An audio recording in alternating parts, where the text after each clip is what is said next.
Keluaran 15. Nyanyian Musa dan Israel. Pada waktu itu, Musa bersama-sama dengan orang Israel menyanyikan nyanyian ini bagi Tuhan yang berbunyi, "Baiklah aku menyanyi bagi Tuhan sebab ia tinggi luhur, kuda dan penunggangnya dilemparkannya ke dalam laut. Tuhan itu kekuatanku dan mazmurku, ia telah menjadi keselamatanku. Ia Allahku, kupuji dia. Ia Allah Bapakku, kuluhurkan dia. Tuhan itu pahlawan perang, Tuhan itulah namanya." Kereta Firaun dan pasukannya dibuangnya ke dalam laut. Para perwiranya yang pilihan dibenamkan ke dalam laut Teberau. Samudra raya menutupi mereka, ke air yang dalam mereka tenggelam seperti batu. Tangan kananmu Tuhan mulia karena kekuasaanmu. Tangan kananmu Tuhan menghancurkan musuh. Dengan keluhuranmu yang besar, engkau meruntuhkan siapa yang bangkit menentang engkau. Engkau melepaskan api murkamu yang memakan mereka sebagai tunggul gandum. Karena nafas hidungmu, segala air naik bertimbun-timbun. Segala aliran berdiri tegak seperti bendungan.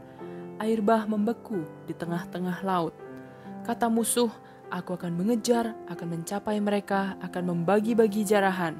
Nafsuku akan kulampiaskan kepada mereka, akan kuhunus pedangku, tanganku akan melenyapkan mereka. Engkau meniup dengan taufanmu, laut pun menutupi mereka. Sebagai timah mereka tenggelam dalam air yang hebat. Siapakah yang seperti engkau di antara para Allah, ya Tuhan? Siapakah seperti engkau, mulia karena kekudusanmu, menakutkan karena perbuatanmu yang masyhur, engkau pembuat keajaiban? Engkau mengulurkan tangan kananmu, bumi pun menelan mereka. Dengan kasih setiamu, engkau menuntun umat yang telah kau tebus. Dengan kekuatanmu, engkau membimbingnya ke tempat kediamanmu yang kudus. Bangsa-bangsa mendengarnya, mereka pun menggigil. Kegentaran menghinggapi penduduk tanah Filistin. Pada waktu itu, gemparlah para kepala kaum di Edom. Kedahsyatan menghinggapi orang-orang berkuasa di Moab. Semua penduduk tanah Kanaan gemetar, ngeri dan takut menimpa mereka. Karena kebesaran tanganmu, mereka kaku seperti batu. Sampai umatmu menyeberang, ya Tuhan, sampai umat yang kau peroleh menyeberang. Engkau membawa mereka dan kau cangkokkan mereka di atas gunung milikmu sendiri. Di tempat yang telah kau buat kediamanmu, ya Tuhan. Di tempat kudus yang didirikan tanganmu, ya Tuhan. Tuhan memerintah kekal selama-lamanya. Ketika kuda Firaun dengan keretanya dan orangnya yang berkuda telah masuk ke laut, maka Tuhan membuat air laut berbalik meliputi mereka. Tetapi orang Israel berjalan di tempat kering dari tengah-tengah laut. Lalu Miriam, nabiah itu, saudara perempuan Harun, mengambil rebana di tangannya. Dan tampillah semua perempuan mengikutinya, memukul rebana serta menari-nari. Dan menyanyilah Miriam memimpin mereka. Menyanyilah bagi Tuhan, sebab ia tinggi luhur.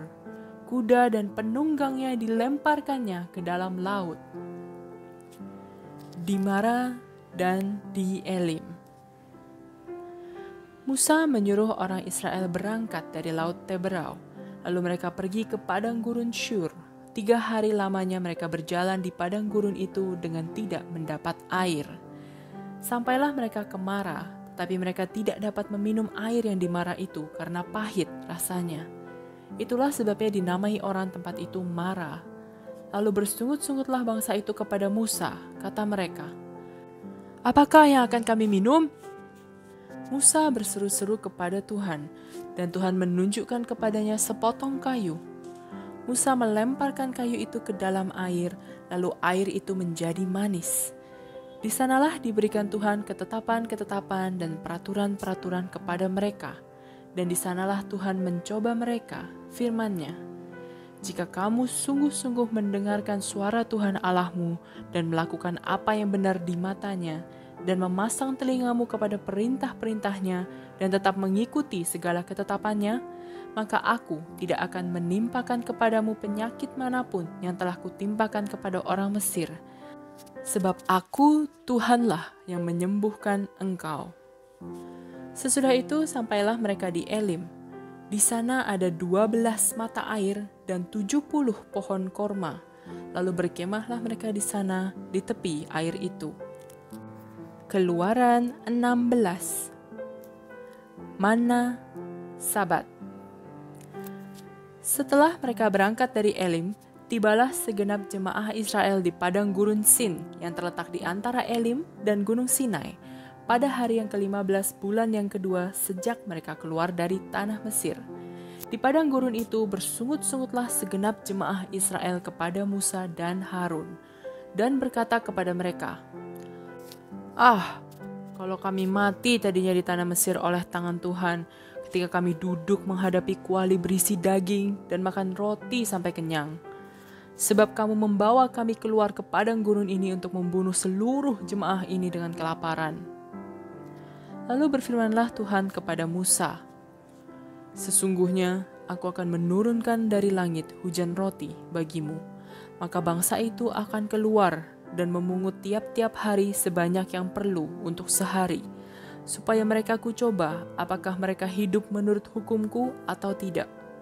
Dan pada hari yang ke-6, apabila mereka memasak yang dibawa mereka pulang, maka yang dibawa itu akan terdapat 2 kali lipat banyaknya dari apa yang dipungut mereka sehari-hari. Sesudah itu berkatalah Musa dan Harun kepada seluruh orang Israel, petang ini kamu akan mengetahui bahwa Tuhanlah yang telah membawa kamu keluar dari tanah Mesir. Dan besok pagi kamu melihat kemuliaan Tuhan, karena ia telah mendengar sungut-sungutmu kepadanya. Sebab apalah kami ini, maka kamu bersungut-sungut kepada kami? Lagi kata Musa, jika memang Tuhan yang memberi kamu makan daging pada waktu petang dan makan roti sampai kenyang pada waktu pagi, karena Tuhan telah mendengar sungut-sungutmu yang kamu sungut-sungutkan kepadanya, apalah kami ini? Bukan kepada kami sungut-sungutmu itu, tetapi kepada Tuhan. Kata Musa kepada Harun, katakanlah kepada segenap jemaah Israel, marilah dekat ke hadapan Tuhan, sebab ia telah mendengar sungut-sungutmu. Dan sedang Harun berbicara kepada segenap jemaah Israel, mereka memalingkan mukanya ke arah padang gurun, maka tampaklah kemuliaan Tuhan dalam awan. Lalu berfirmanlah Tuhan kepada Musa, Aku telah mendengar sungut-sungut orang Israel. Katakanlah kepada mereka, pada waktu senja kamu akan makan daging, dan pada waktu pagi kamu akan kenyang makan roti. Maka kamu akan mengetahui bahwa akulah Tuhan Allahmu.